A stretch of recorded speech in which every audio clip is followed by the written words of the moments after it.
Australia, written by Billy Sheely. The multiverse, thought by some to be fantasy, others think possible. The religious call it abominational thinking because it's man's way of disproving the divine.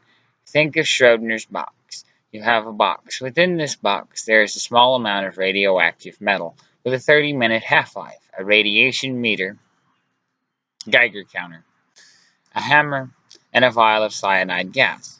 If the release of the radiation is measurable, the meter triggers a switch that releases the hammer and breaks the vial of cyanide. Now remember, the half-life is 30 minutes.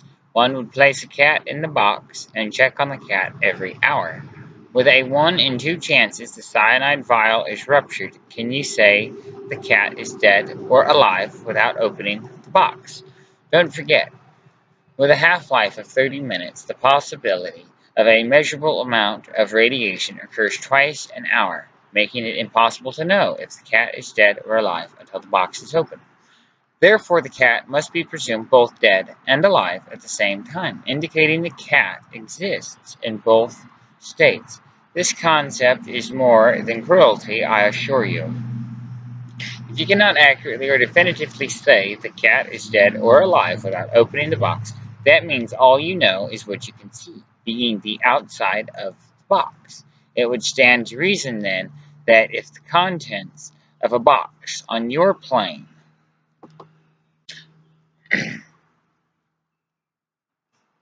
of the multiverse uh, on your plane is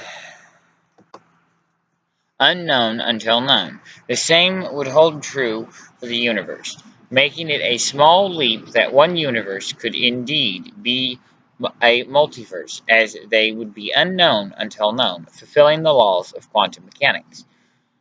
What is it they teach in schools on Earth? The Big Bang Theory, which is to describe the point of creation. Think for a moment what they teach, that the universe just erupted from nothingness by a singular event, creating everything you see. If one universe could erupt from a singular point of nothingness, then why couldn't others have been formed in a similar fashion? This would mean the Vikings had it right. Vikings believed, by Norse mythology, in the existence of realms. These realms were separated by nothingness and could only be reached by the Bifrost, a bridgeway between worlds. It sounds a lot to me like the Earth teachings in quantum theory, known as the Rosenstein Bridge, or wormholes, to be transported through via the Bifrost. Norse mythology states the gods would arrive at certain point locations and that they would just materialize. Sounds like another Earth fantasy drawn by their limited knowledge of quantum physics, known as teleportation, where one body is broken down into their atoms and transported to a receiving location where then the atoms would be reconstructed.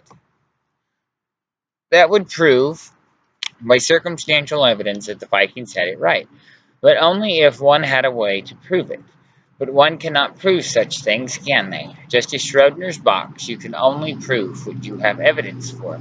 If you cannot prove the cat is alive or dead without opening the box, then nor could one prove the multiverse without first reaching your realm's end, then finding a way to travel beyond that which you see. What am I doing rambling on about Earth teachings for? As you already know what they teach. Most of it censored for primitive reasoning, I'm sure. My name is Astriel. My friends call me Astri.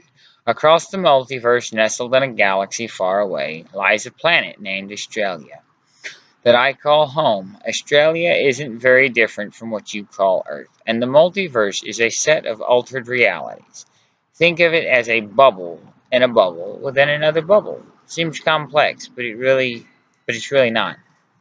What you see and do is a different version of what we see and do, like a variation on the timeline. The multiverse allows for the existence of the same reality with separate timelines that determine its specific course of events, just as quantum mechanics requires.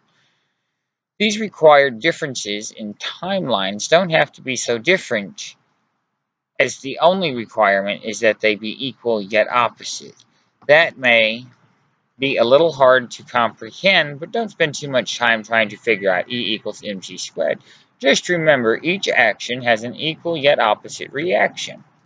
Even in life, most people call it karma.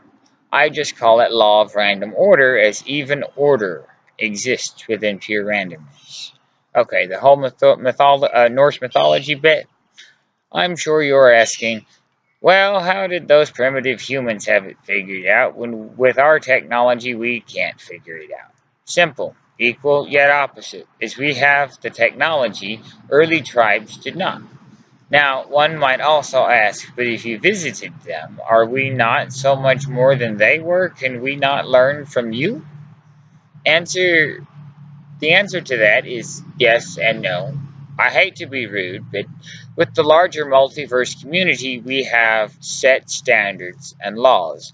Those who cannot control the desire for control or destruction, well, sorry, but we just can't take that risk. Some will disagree. Let me ask, how many wars you have held in the last 200 years alone, just for one's idea of global control? Do you think that we would give you the technology to wage multiversal war for control over who or what runs things? Think again, because I think not. You must be thinking right now, but were these primitive cultures not the same? And you'd be right. That's why they have been abandoned. When we first arrived, yes, we had structures built. No, not in our names, but to accommodate our arrival. We needed specific machines and equipment at precise locations, not only to arrive safely, but to provide portals of return.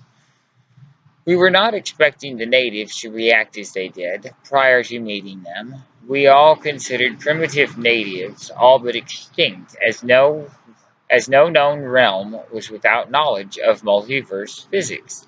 In our attempt to educate, teach, and grow the nations of Earth, the desire of violence within the primitive state was greater than our anticipated calculations. So we left for a time to give Earthling natives time to grow without our intervention. That, just as coming here, was another mistake that was made. The natives of Earth waged war against their brethren, fighting over whose ideas were right and whose were wrong. So, to gain favor for our return, they wished to have civilized cultures that honored our names. Nothing was farther from the truth. The bloodshed fought over, it's your fault, they're gone, you have a false god, did nothing to gain our approval. It just grew our disapproval. No being deserves to die, be tortured, or even mutilated over a difference in opinion. We returned to see if our absence grew the natives. Yes, they grew more violent to each other. So again, we tried to teach your ancestors, and again, the growing of the primitive brain, while it created more violence this time amongst their own blood. As penance for our time gone, with our return in an effort of devotion, they began devotional sacrifices of themselves for forgiveness to show they belonged to us. This was barbaric, ritualistic, sickening, and would not be allowed, as this was a demonstration of power which could not be allowed to continue. We called the practice Earthism. So what is Earthism? Simple. Earthism as your planet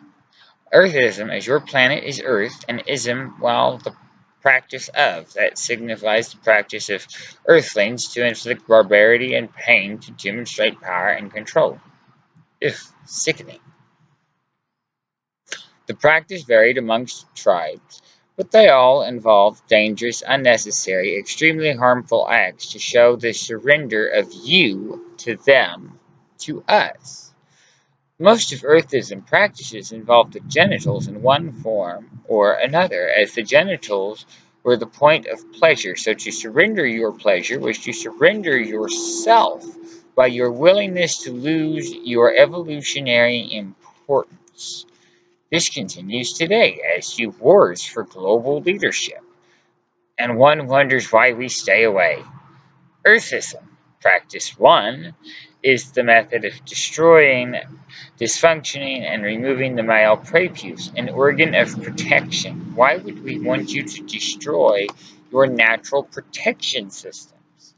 Another is to destroy the function of reproduction by slicing the penis down the shaft through the urethra. Yet another claims women too should hold their favor by removing their pleasure by crushing their clitoris and then scraping it out.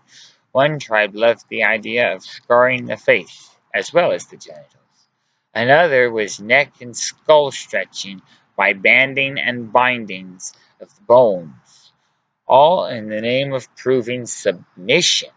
Why would we have stayed, let alone returned, or once we saw what you have done? So, are we gods? No, not by the way you define gods. We are immortal. We are not immortal. We bleed, just like you. We die. We have babies, and the multiverse spends another day. We do, however, have exceptionally long life expectancies. Our measurement of time is slightly different than yours. 1,000 of your years is approximately 10 years for us. I myself am approximately 3,000 Earth years. With an average lifespan, my people live to a ripe age of 10 to 15,000 Earth years. This has allowed us to spend the time needed to learn and grow and understand. When we tried to teach Earth of the intermultiversal union, they showed the incapacity to be part of it, and have forever proved they can never be part of the union. We too often try to help, in the hopes that one day you Earthlings will be worthy of the knowledge we have to give. It was no longer safe for us to return and continue teaching, as the more you learned, the more you wished, the more you took, the more you harmed, the more that was destroyed. So, rather than traveling back to Earth, we have plithras, what you could call window portals. These portals allow us to take an uninterfered look into your progress. These portals also serve as communication terminals. Individuals of certain potential who meet our criteria are given glimpses into the possibilities of what could be. We also provide needed knowledge based on triage of the situation to ensure Earth's survival. Among these individuals and knowledge were Da Vinci, Galileo, Edison, Einstein, Tesla. Not all of our technology has been implemented as we had intended and hoped, and it is said some of it was used as was calculated for the future survival of your race, then used by others for the opposite reasons. Some of these individuals did not use what we taught them with the intentions they were taught it. But that's the risk with what you call Russian roulette, in the hopes that certain intellectuals would be capable to decode and prosper a hopeful future that meets our standards. We showed primitive Earthlings a way to grow and learn without the violence. This was taught through your dreams using the plethora. We taught the Earthling ancestors to use compounds programmed with what they needed. We showed you that plants can show potentials of the future. These plants include what is known to your kind as magic mushrooms, psilocybin, salvia, ayahuasca, cannabis, and peyote. It seemed hopeful after thousands of years of waiting. We saw the rise of the hippies. Then, using politics, we seen greed and power shove them back into submission. Were we ever going to see a time when destruction wasn't on the Earthling agenda? Or are we the ones dreaming? To keep you alive, we provided another calculated risk. This, as with the others, might prove our undoing. But we had to do something. The destruction of your timeline would inevitably shake the fabric of space-time and would affect our worlds as we knew them. Remember, equal yet opposite reactions. The time-space continuum is fragile, so we couldn't take the risk of Earthlings upsetting the moderate balance we've created. The year was E 2025. Your resources were dwindling by the year, now by the day. The greed over control, power, and energy has sucked the Earth dry. If we did nothing, you would have turned into a cesspool, dripping your tainted goo through the realms. So we taught you the means of generating needed energy from ley lines, and that, with your ideas on freedom of information, allowed those of the impure to learn the methods of interdimensional travel. We taught you how to generate electricity using the natural resonance of the Earth and how to transport them wirelessly. We had tried to teach Tesla, but it was beyond him. With your limited resources of the time and the greed of man, kept his ideas and designs from being fully implemented.